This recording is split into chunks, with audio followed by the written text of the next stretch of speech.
Comprehension check, critical reading. How does Paul's mother understand luck? How does she explain to Paul what luck is? Why is Paul so anxious to change his family's luck? What does he do for that? What secret birthday present does Paul give his mother? Does it make her happy? I hate our house for whispering, says Paul. What was the house whispering? How was the whisper heard? How does the story end? Does this whispering have an impact on Paul? The rocking horse winner has scholars divided over interpretations, whether it is a social commentary on money and relationships in a society, a psychoanalytic exploration of sexuality and the Oedipus complex, or a simple fable of a boy searching for identity and love. What do you think it is? Does Bassett really love Paul, or does he simply regard him as a money machine? And now your response to literature. What is your idea of being lucky or happy? Do you think that you will maintain your position in life if you enter the right university, if you live at the right addresses, if you go to the right restaurants, or if you have the right friends?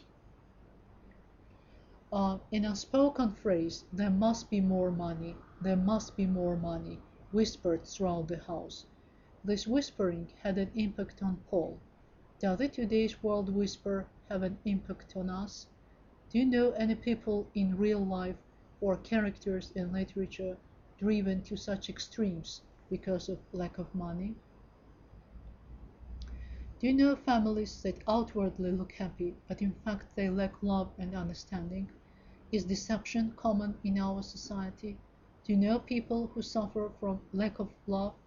How do they mask their inner emptiness? By pretending to be happy?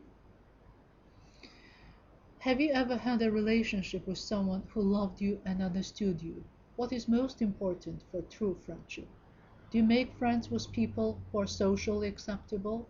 If you feel embarrassed, you are not obliged to speak in class openly. Give examples from literature. Much of the communication in the story comes through the eyes. Find examples from the text to prove this point. And now language and literature. Determine the author's style, identifying particular word choices and figurative language. Explain the use of the literary elements of a story: theme, plot, setting, character, point of view. Identify symbols within the text and evaluate the author's use of symbolism to convey ideas.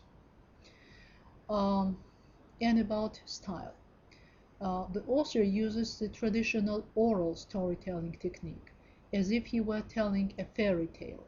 Instead of once upon a time, which is a usual way of starting a fairy tale, Lawrence opens the narration with "There was a woman who was beautiful, who started with all the advantages, yet she had no luck." According to Simon Baker, the story moved away from traditional narrative realism and the settings of rural and urban England to the realm of the mythical, supernatural fairy story. The Rocking Horse Winner combines elements of the supernatural and the fable. Why does Lawrence use fairy tale storytelling technique? Why does he combine the supernatural elements of a fable in the story? Does the story end as a fairy tale?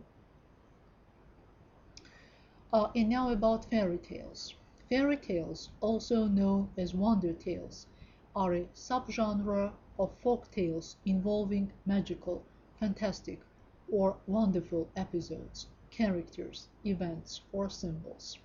Like all folk tales, they are narratives that are not believed to be true. They're fictional stories, often in timeless settings, once upon a time, with one-dimensional characters, completely good or bad. The main characters are usually humans who often follow a typical pattern, as in a heroic quest, that is resolved partly by magic.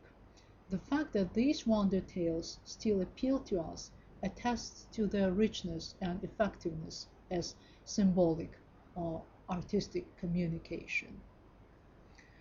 The genre of fairy tales has several characteristics. Special beginning, once upon a time there was a good character, evil character, magic happens, problem and solution.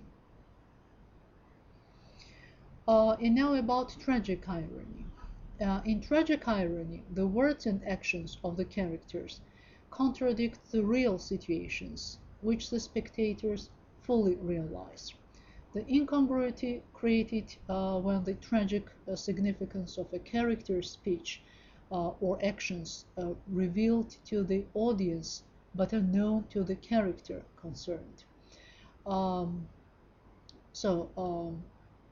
in ancient Greek drama, um, the ancient Greek drama was especially characterized by tragic irony. Sophocles' Oedipus King provides a classic example of tragic irony at its fullest. Colebrook writes, tragic irony is exemplified in ancient drama. The audience watched a drama unfold, already knowing its destined outcome. In Sophocles' Oedipus the King, for example, we, the audience, can see what Oedipus is blind to. The man he murders is his father, but he doesn't know it. For another example may serve William Shakespeare's Romeo and Juliet. When Romeo finds Juliet in a drugged death-like sleep, he assumes her to be dead and kills himself. Upon awakening to find Romeo dead beside her, Juliet kills herself with his dagger. So we, the audience, can see that Juliet is only asleep, but Romeo doesn't. Paul picks the winning horse in the Epsom Derby but loses his life. The fortune he had amassed, £80,000, the equivalent of millions of dollars today, thus became his misfortune. What do you think? Can it serve as an example of tragic irony? The theme of a fable is its moral. Is this theme in this story intended to teach or preach? Is it presented directly, or do we extract it from the characters, action, etc.? Is the theme in the story lack of money? Is it social snobbery?